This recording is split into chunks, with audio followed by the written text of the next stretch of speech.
I'm your host, your neighbor, David Gronowski, and welcome back to Hour 2 of our program, A Neighbor's Choice. This is the program where we challenge toxic groupthink like nobody else in the business because we're guided by the personhood revolution of Jesus. That's where the human person is sacred, not to be expendable.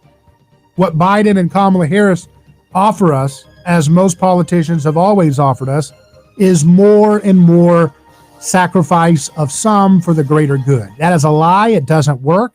It will continue to fall apart the more it is attempted to be implemented as policy.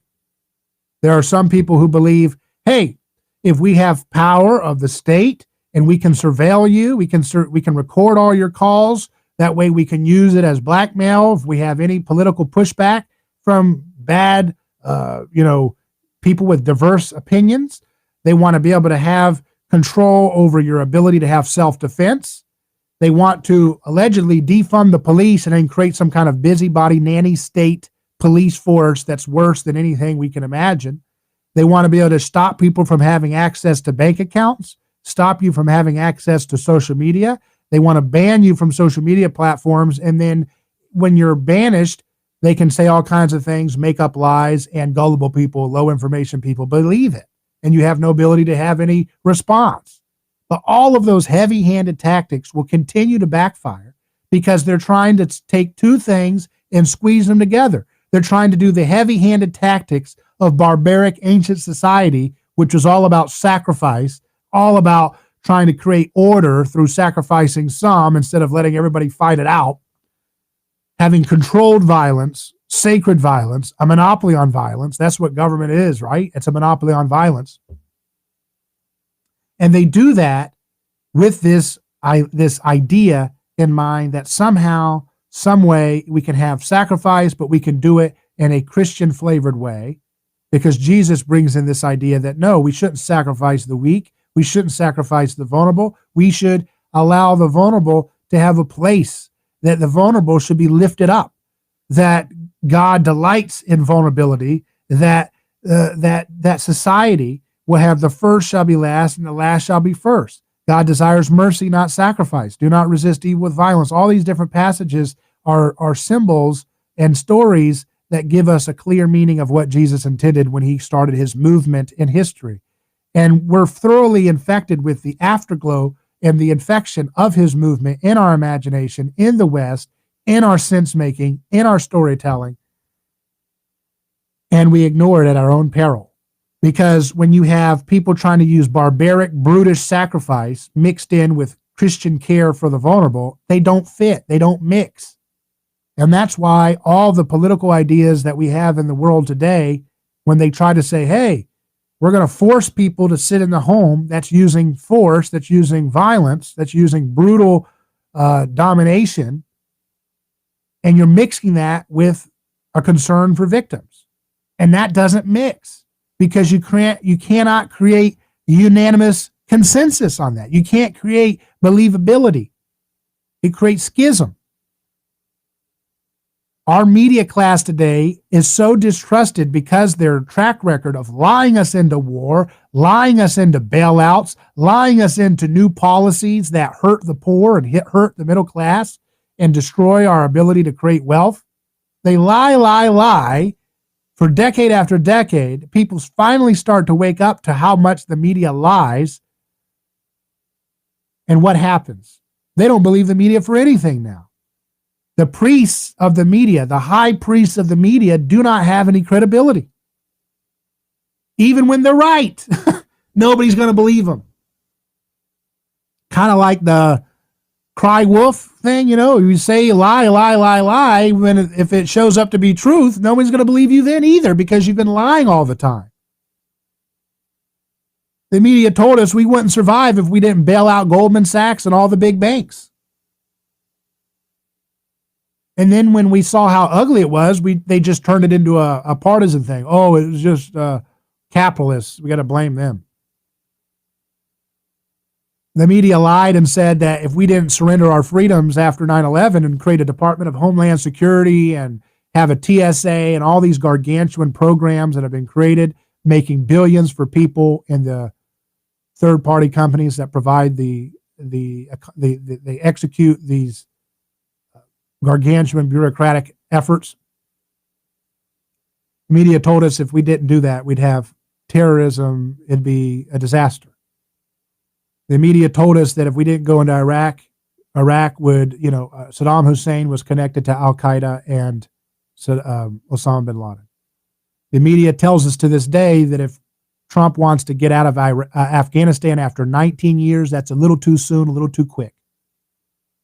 19 years. I think if we're in there in 40 years, whatever robot's running CNN news anchor role that day is going to tell us it's too soon to pull out of Afghanistan. Please just sit down like a little gullible fool and pay your tax so that we can get this over to the corporations that want us there in Afghanistan in 2040 or 2050 or 2070, 3070. It's stupid. You have to have a little bit of street smarts to be able to understand that these media outlets are not, just neutral referees, just seeing it like I see it. That's all I'm doing. Just telling it like it is. That's not what they're doing. They are PR firms for people who need to have power through war and bailouts and regulations that cripple your attempt to start a business and entrench their ability to have a business without competition, making their life harder. And who gets scapegoated all the time? The people who get scapegoated are the little people of every background, of both genders. The people who get scapegoated are the people around the world who have to deal with the occupations that never end, and the soldiers who are told that they have to do this. The people who lose out are also folks who want to have freedom. If you want to have a building project, if you want to build a home today, you can't have any inspiration. There's no innovation allowed. It's all regulated. If you want to start a business, you get bankrupt just trying to pay for all the things you have to do to keep up with regulation compliance. And then when the economy is sour because nobody's allowed to do anything because of all the regulations, I call them riggedulations. They're riggedulations. All these riggedulations trample the economy's prosperity. And what happens from there? We have a stagnant economy. And what are we told? We're told that the stagnation comes because we have too much freedom. And so we have to always blame our economic freedom and take more of it away from us because we're told stagnation comes because people are greedy when they have too much freedom. That's a very abusive government. Did you not realize how abusive that is? That's a very abusive government to be involved with that kind of a bipartisan gaslighting. Oh, you know why you have a stagnant economy? It's not because of all of our insidious regulations that are designed to protect favored corporations and industries from competition. No, the reason why you have a stagnant economy is you have a little bit too much freedom. Let's take more. And the public says, no, I don't like that.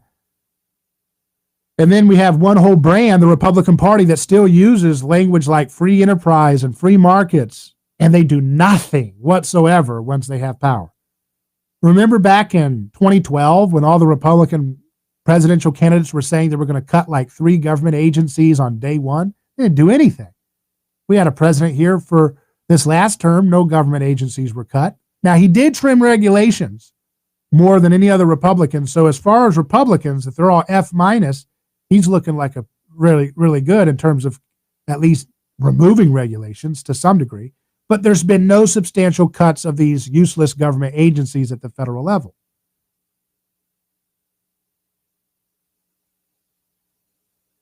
So what do you make of that? It means that we have to look outside of politics to find answers. We have to look deeper. We have to look into culture, into art. We have to look to science and innovation. These are the things that actually change the world. I say it a lot, and I'll say it again. Nikola Tesla did not wait for a politician to be elected for him to create alternating current electricity, which you use to this day. You take it for granted, but it came from somebody working in the field and creating an invention and engineering with other people to put his skin in the game and to take the risk of looking like a weirdo and taking political blowback from people who are politically connected, but he didn't care. He wasn't there to lobby like Solyndra did with Obama to rip you off with a scam idea. No, he just put his idea out there into the market, and it changed the world better than any politician ever did. And that's the same mindset that you and I have to have right now. You have to divorce yourself of the notion that democracy is going to save you. Majority ideas are not going to be good, typically.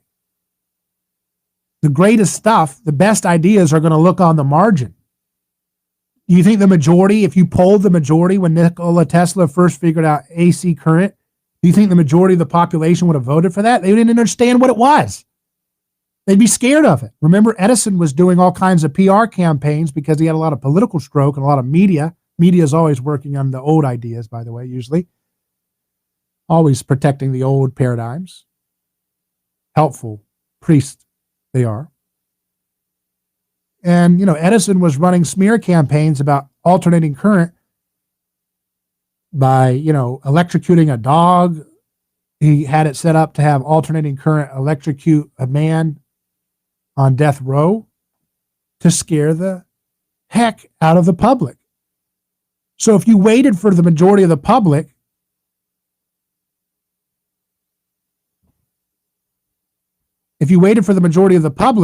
to get on board with that through a vote, they wouldn't vote for it, and we'd still be using a garbage, more primitive form of electricity. But today, we enjoy alternating current in your home and everywhere you see because somebody didn't wait for a majority to rule. They just changed the game, and you can do so too. So let's talk about how to get there. We'll be back with more live on A Neighbor's Choice. Email me hello@aneighborschoice.com, and we'll take a quick break after these short messages.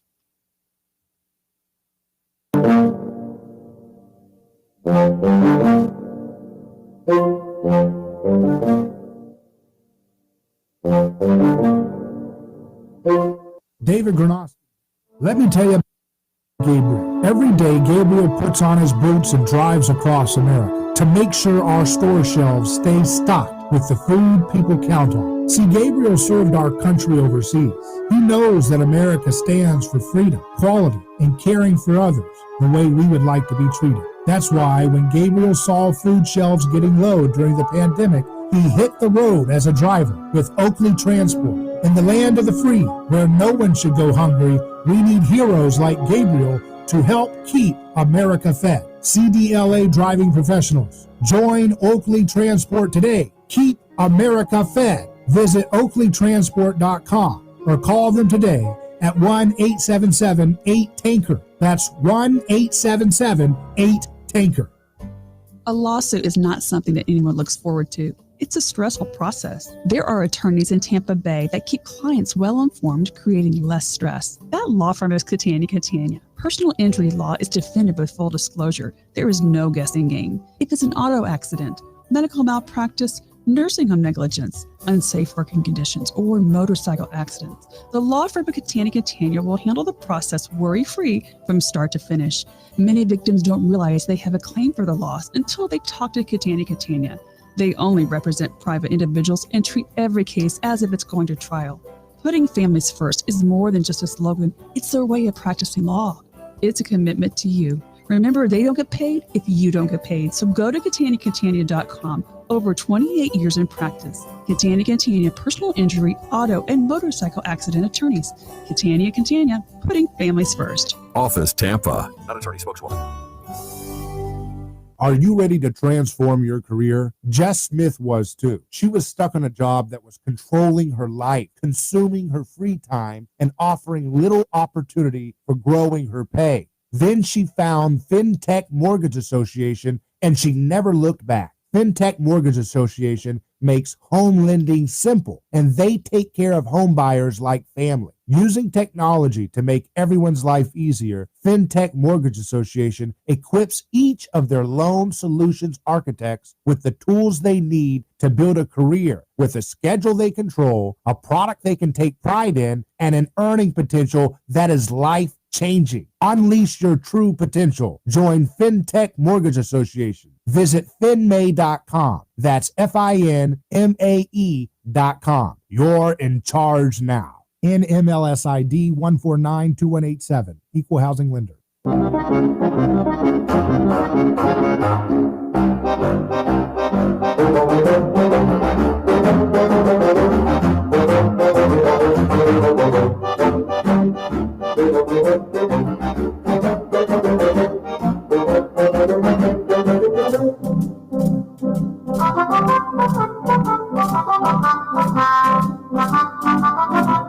Welcome back to A Neighbor's Choice.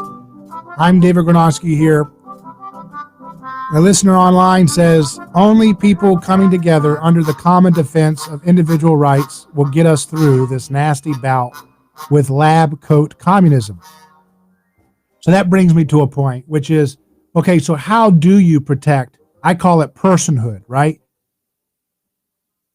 I believe that it's about personhood. And it's okay if people want to use individual rights. That's fine with me. A little bit of a difference, but it's not important enough in this context.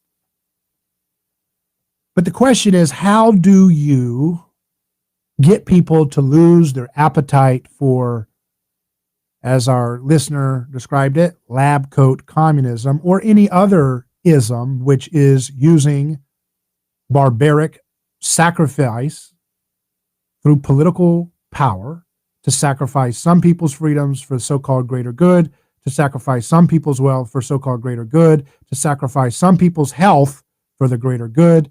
And it doesn't give us the greater good. It always gives us the greater bad. How do you overcome that, right? It seems like the forces of evil are very, very effective at moving the forces of ignorance together, right? Ignorance and evil work very nicely together. And you have this small remnant of people. Where have you heard that word, remnant?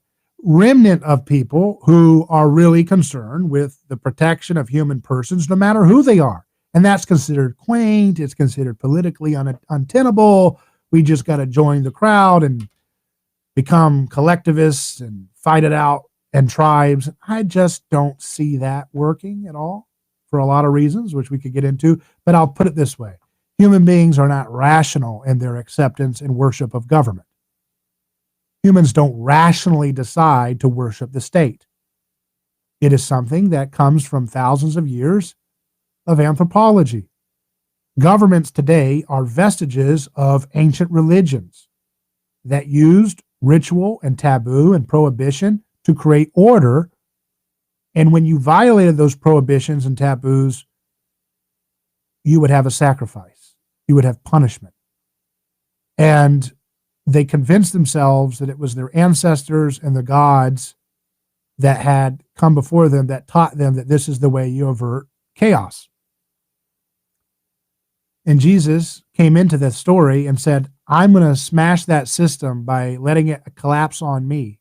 It's going to sacrifice me, and I'm going to expose that it wasn't God or any gods that demanded my death. It was a crowd stupefied with ignorance and self-righteous zeal.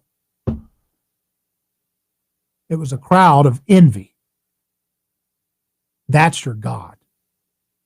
And the veil is torn, and what do you have? No one's home. And what do you have? You have a crowd. And what does Jesus say? He says, forgive them. They don't know what they're doing. He's not being quaint. He's making a statement of observation.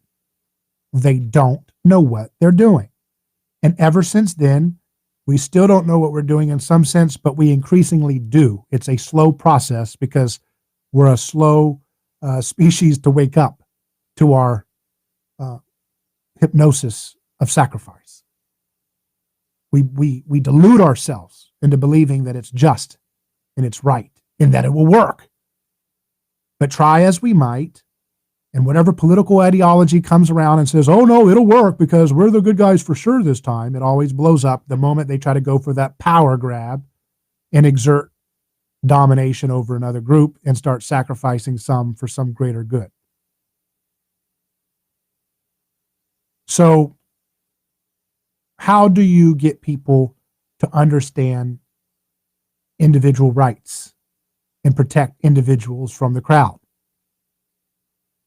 How do you do it? When everybody wants a mob, when everybody wants a tribe, how do you get people to have the courage to step out of the crowd and say, you know what, I don't care what other people say. I'm not participating in this vicious law. I'm not going to go along with creating this law that it's just a crowd violence. That takes an incredible amount of courage. It takes an incredible amount of restraint and wisdom and discernment. Because when you're in a crowd, whether it's in a street or it's in a voting booth or it's watching a television show or whatever, it's easy to get pulled into the collective emotional experience that's being played on you with rhetoric and all kinds of graphics and images and things that are put out there to trigger tribal entrenchment, polarization. So how do you have the courage in that context to protect the human person? And how do you mount a defense for the human person when nobody seems to care? I hear that on the right a lot. A lot of people are saying, we don't have time for that.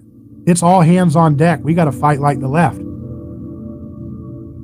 And the part where that's right is that they got to fight like the left in the sense that they need to learn to actually believe in what they're saying for once. So that's true, because the left really believes a lot of times, at least the base really believes in their zealous worship of the state to be cradle to grave nanny for us. The right talks a big deal about liberty, but they don't do anything. They don't have any deep commitment to seeing that through.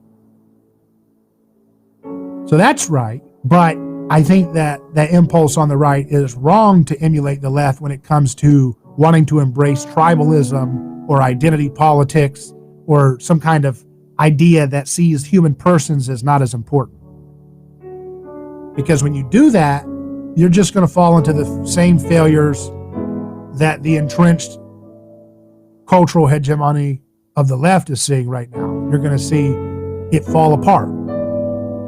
And we're going to get into why in just a moment. But it has something to do with the fact that 2,000 years after Jesus' personhood revolution was unleashed in history, bystanders can see through phony attempts to scapegoat. They can see through phony attempts to exert power and domination, and might makes right. They see through it more easily, and they're repulsed by it, and they repel away from it.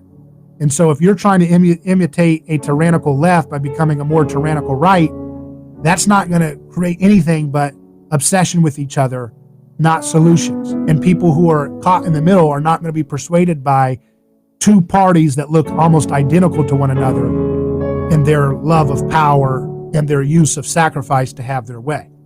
So you have to differentiate yourself. You have to differentiate yourself, and who better than to look to Jesus as our guide for how to do that. So in just a moment, I'm going to explain how we can emulate Jesus' life and use his way to protect the individual. What do I think is the most effective way to teach and to show and to create protection for the individual person? I'll explain it in just a moment.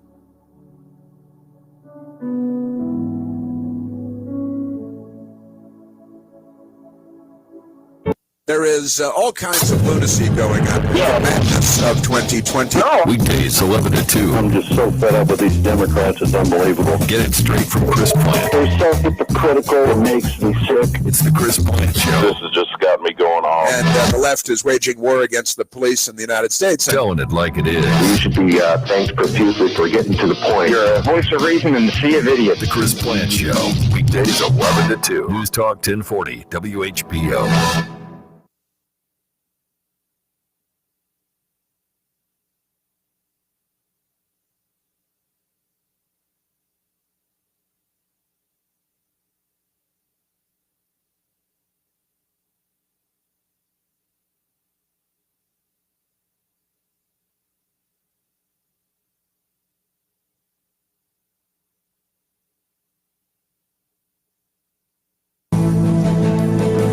hasn't talked publicly for about anything in over 2.5 weeks, but now Arizona Governor Doug Ducey is asking people to wear face masks to stop an explosion of COVID. They are rising here and all around the nation. And as we've stated before, they have been for several weeks. Kentucky issuing new restrictions as positivity rates rise. Bars and restaurants will be closed for indoor service, says Governor Andy Beshear. Because cases are rising too fast, New York City's entire public school system will close for in-person learning starting Thursday and through Thanksgiving, says Mayor Bill de Blasio. We're going to fight this back. This is a setback, but it's a setback we will overcome. Georgia's Secretary of State's office says counties are nearing the end of a statewide audit of the presidential election. President-elect Biden still leads President Trump by about 13,000 votes. A late afternoon slide on Wall Street drags stock indexes broadly lower. Chuck Sievertson, ABC News.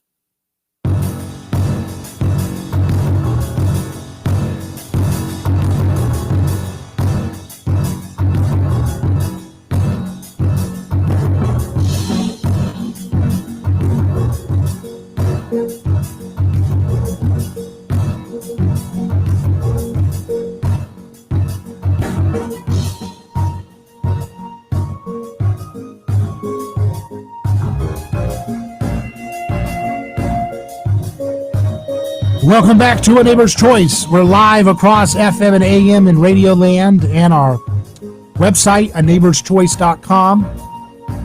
Also, our video stream on YouTube and Facebook and other platforms. Glad to have you all with us. What a growing community we have. Always enjoy the comments, some of the smartest comments I see in media.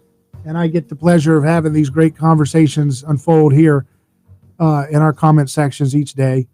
One listener says the left-right polarization is function of deifying the state and politics, resulting in a blasphemous overvaluing of the state, which makes compromise, which is the essence of politics, impossible. Another listener says, respect the science we understand and protect the needs of the individual that we don't totally understand but know is necessary. It's a great way to put it. I think that's an interesting thing. That raises an interesting point because I think a lot of people don't understand what individual liberty actually means. It feels like antiquated, feels like it's an arcane idea. It's actually a new idea. It's something that comes from the influence of Christianity in concern for the individual, because it's the individual, Jesus, who is killed by the collective. You wouldn't have individualism if you didn't have that story. Let me give you an example. China is not as influenced by the story of the one being killed by the collective and that the one was innocent and right. You see what I mean? Watch what China does. Do you see in China?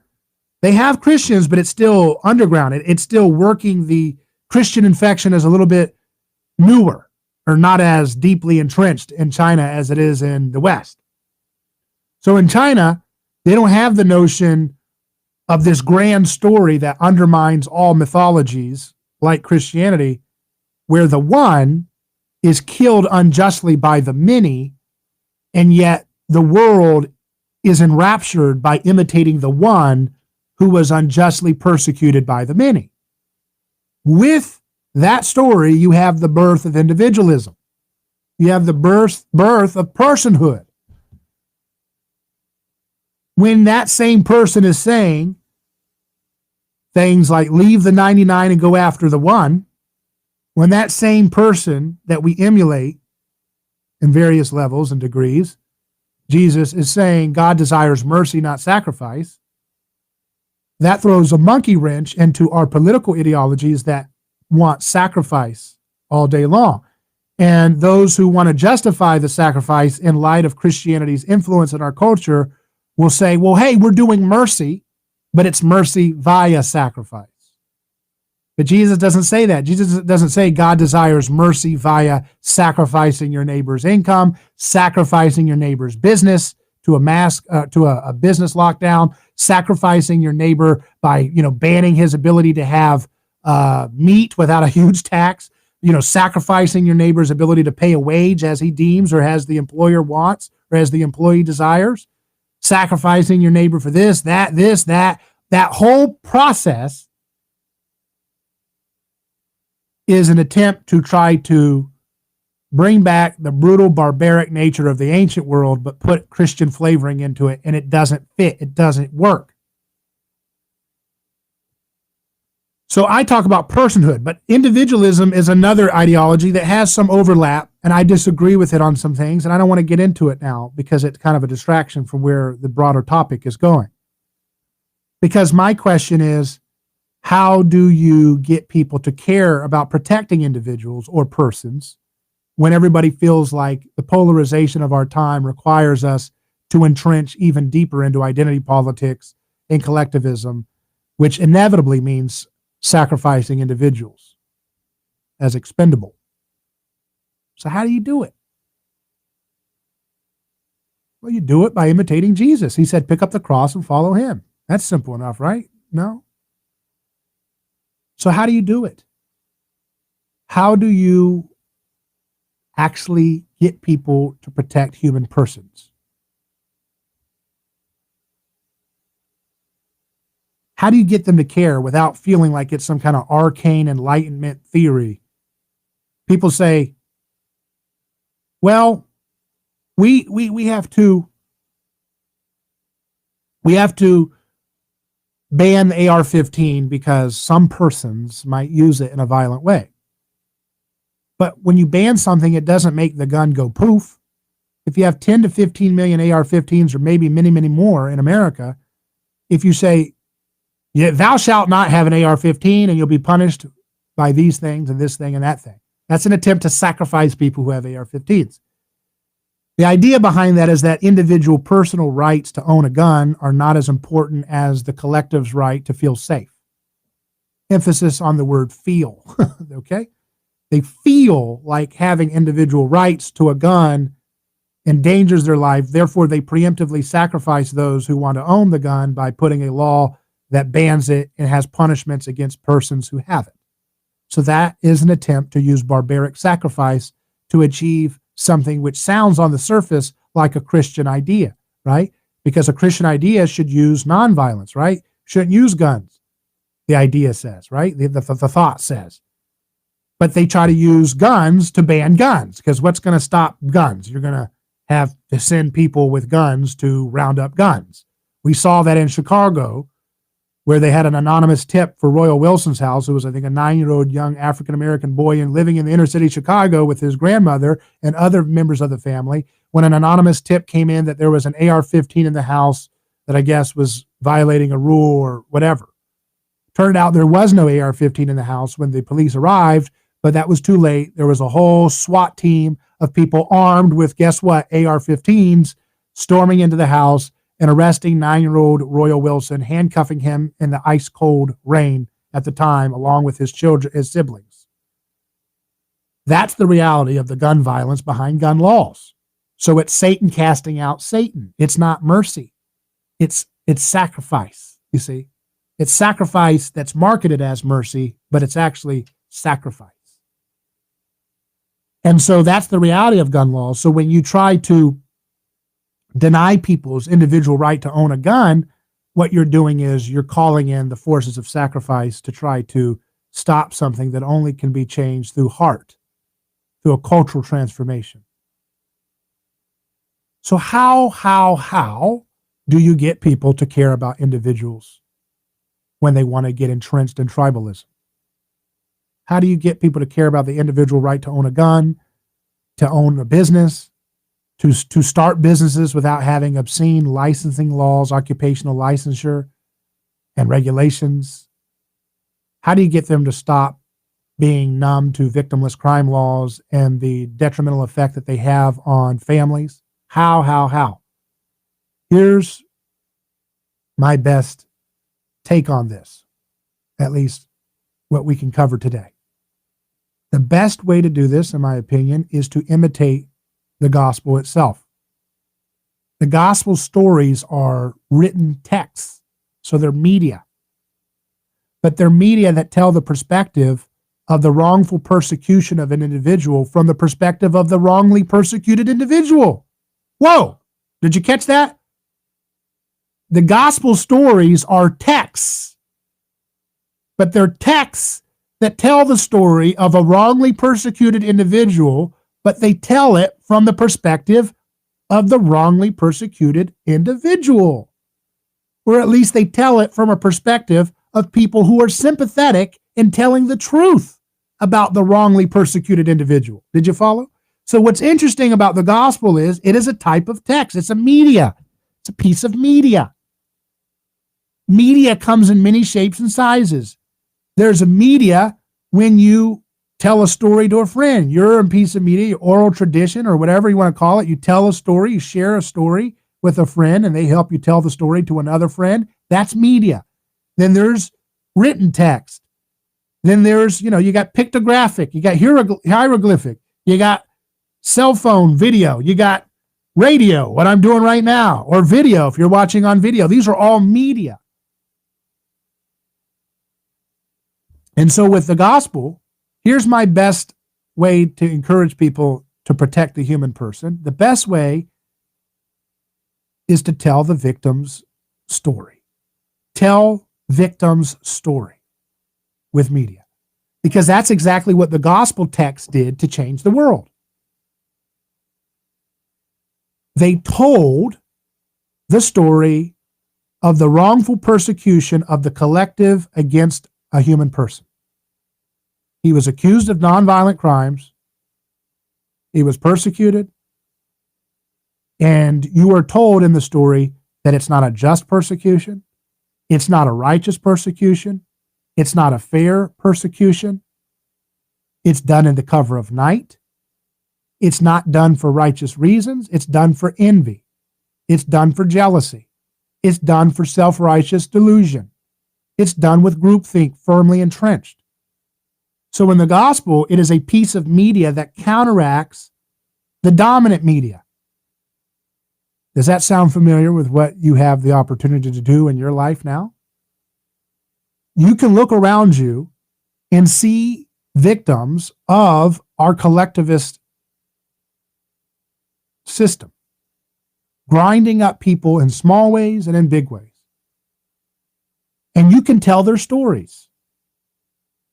And as much as social media has been rigged by the forces of old ideas and old desperate paradigms, the internet is such that it is so decentralized that the truth continues to spread like wildfire the more people get a hold of using the communication channels that are decentralized in the internet. And so the more that has taken a hold of us, the more you can use it in the imitation of the gospel writers themselves. You can imitate the writers of Matthew, Mark, Luke, and John. That doesn't mean that all right, I don't even want to say this because it just kind of cheapens and dilutes the point, but it distracts the point. But I want to say it just for folks who want to make cheap points here. As they'll say, well, are you comparing victims of bad laws today to Jesus? No, Jesus compared them to them, by the way. He did that because he said, whoever you've done to the least of these, you've done unto me. So he did that already. But that's not the point. The point isn't that everybody who's persecuted by lockdown laws or bad victimless crime laws or bad wars and, bad government mandates, that doesn't mean that they're all, we're not saying that's a stupid thing to do, but I have to say this for folks that want to get the low resolution and twist it. That doesn't mean that we're saying they're all perfect Christ-like people. But what we're saying is that Jesus told you to treat your neighbor the same way that he embodies. And he defends the individual from the collective on his ministry, and then he becomes the individual persecuted by the collective at the end of his ministry, and then you have the opportunity to take up your cross and imitate him and stand by those who are being persecuted by unjust laws in your time. Not just laws, also, social abuse and social ostracization and social bullying. Those are very important too. But as it pertains to the physical violent scapegoating that happens all around us, you can go over and really do a number on changing people's hearts and minds by just telling their story. how many people have changed their views on, let me just give you an example. This is a great example. Look at raw milk. How many people have changed their minds about raw milk so fast because they've seen the crazy stories that don't even get a lot of coverage, but there's enough of it that it's reached a big impact culturally, that they see the stories of Amish farmers, peaceful people selling raw milk, and they see them being arrested with violent guns, and they say, what in the world? And then they hear the story of the families of these people arrested for raw milk or Amish oat soap or whatever, and they see these stories, and it repels people, and their appetite is destroyed for keeping that law on the books, and it draws people to say, what in the world is going on here? Maybe the law is unjust. And that's just one example, but that happens in a host of situations. That happens in a host of situations all around us, in little ways and big ways. Look at what happened with the Iraq War. They saw the pictures of people coming back hurt. They saw the stories of people saying, hey, where's the mission? It's just mission creep, mission creep, mission creep. They saw the injuries. They saw the PTSD. They saw the injuries that it does to families back home. And slowly but surely, not fast enough, but slowly, it lost the American people's appetite to stay in there. And that will continue if we tell victim stories. Tell the stories of the victims of state violence and the corrupt, economic, rigged markets that we have. Tell the stories of what it's like to have occupational licensing laws that harm people and destroy their businesses. Tell the stories of regulation violations. You go to prison if you violate the minimum wage law. Some innocuous law like minimum wage, people don't even think, no, that's an act of sacrificial violence when you try to impose a wage, even if it's a just thing. But if you use violence, if you use the sword, your society will die by the sword. And if you use the sword to try to get people to pay a better wage, then your economy will die by that sword, because then that sword is used for everything, and it creates distortions, and it creates distrust, and it creates a underground of resentment for those who have to comply to a law that they don't want to be forced to comply to. That's why using sacrifice is a shortcut to heaven that leads to hell on earth. And it's something we have to understand, and I hope this program is helping you see it a little clearer in your daily life. We'll take a quick break. You're listening to A Neighbor's Choice. You can email me, hello@aneighborschoice.com. I always love hearing from you. We'll be back in just a second.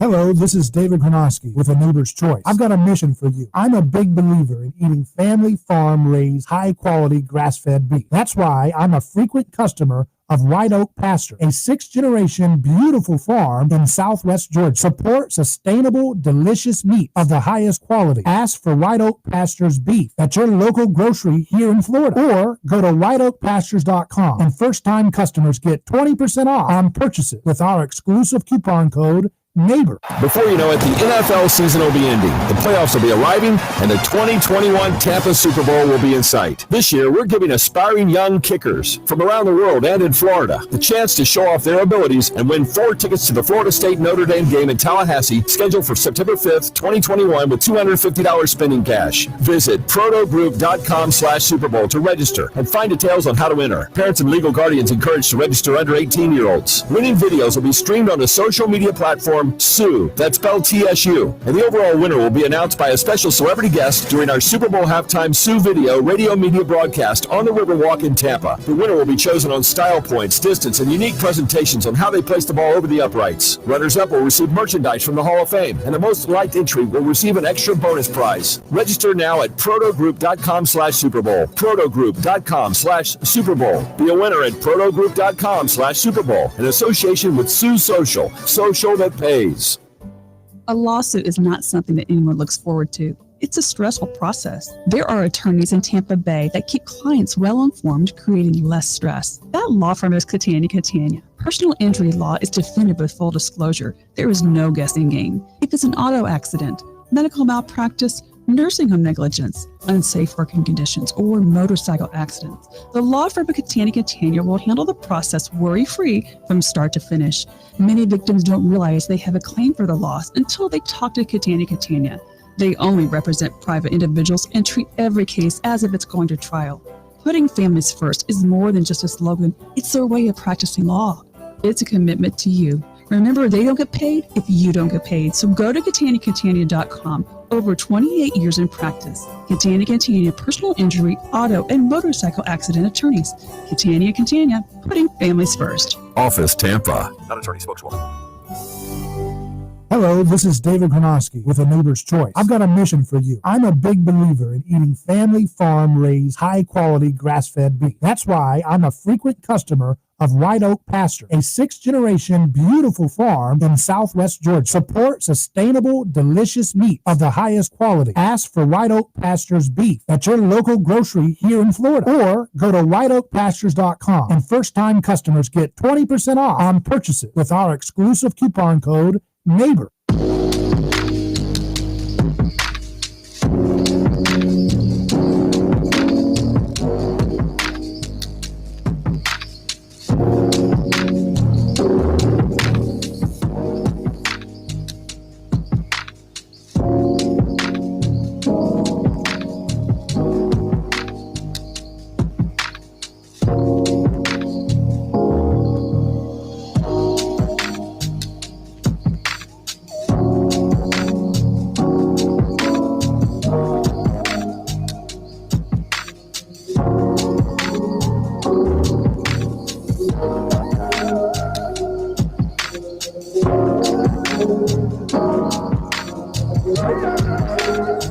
So that's how I believe we should get people to change their appetite for bad laws, right?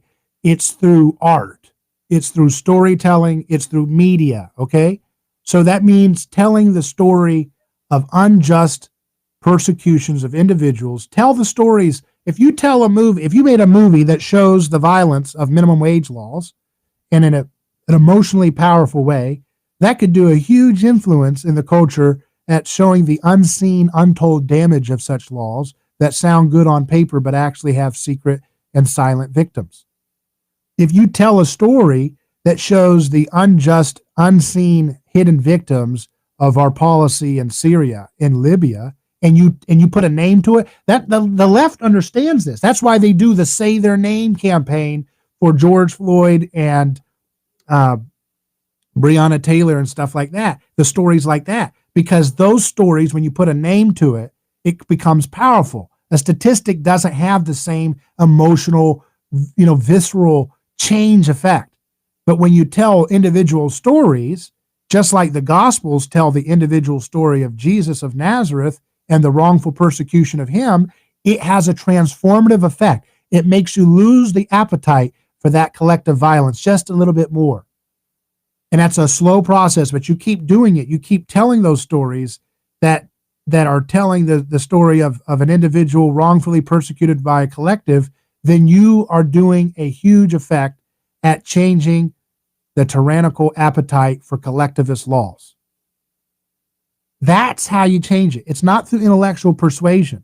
It's through a visceral engagement with the face-to-face with the victim of laws and policies that are coming from on high, from faraway places like Washington, D.C., and global organizations like the WHO, the WTO, and all the different things that they've done to treat people like lab rats and experiments.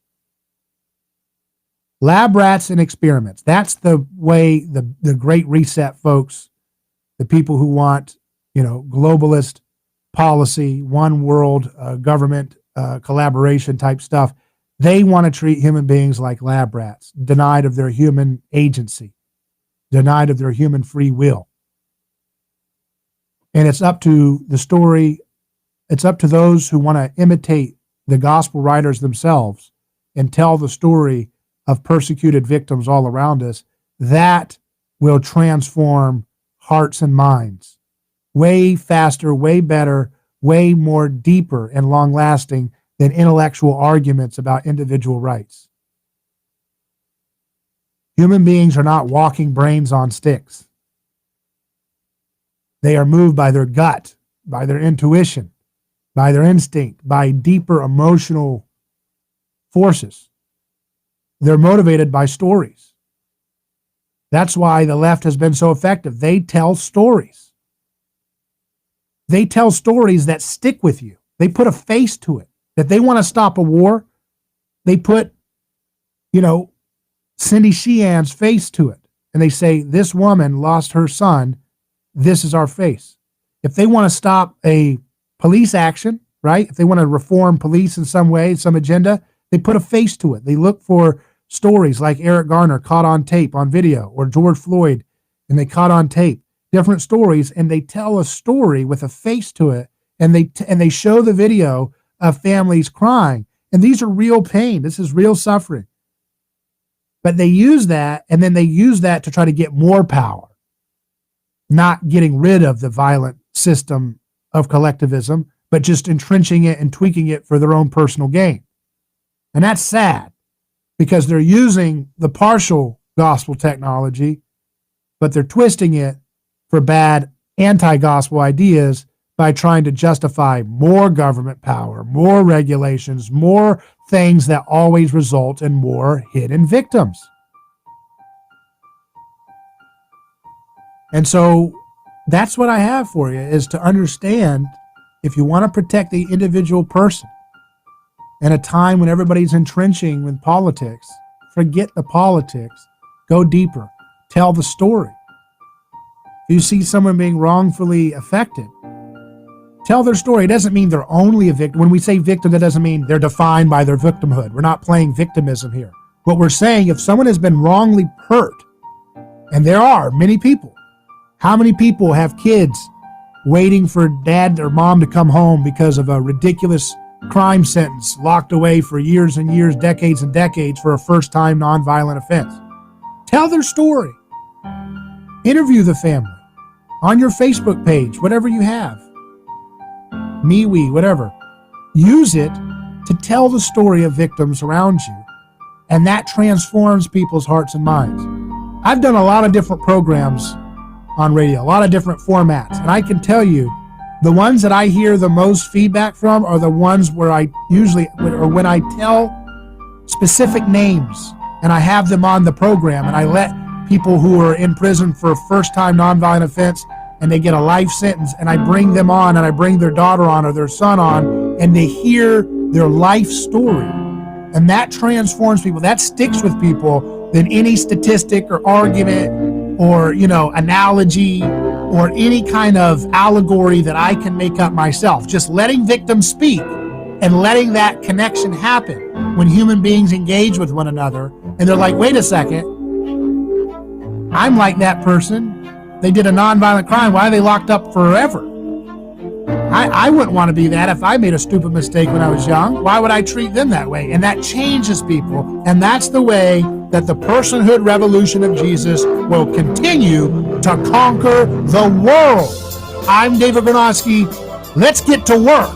Email me, hello@aneighborschoice.com, if you have such a story in mind, and we'll highlight it here like we do. Godspeed.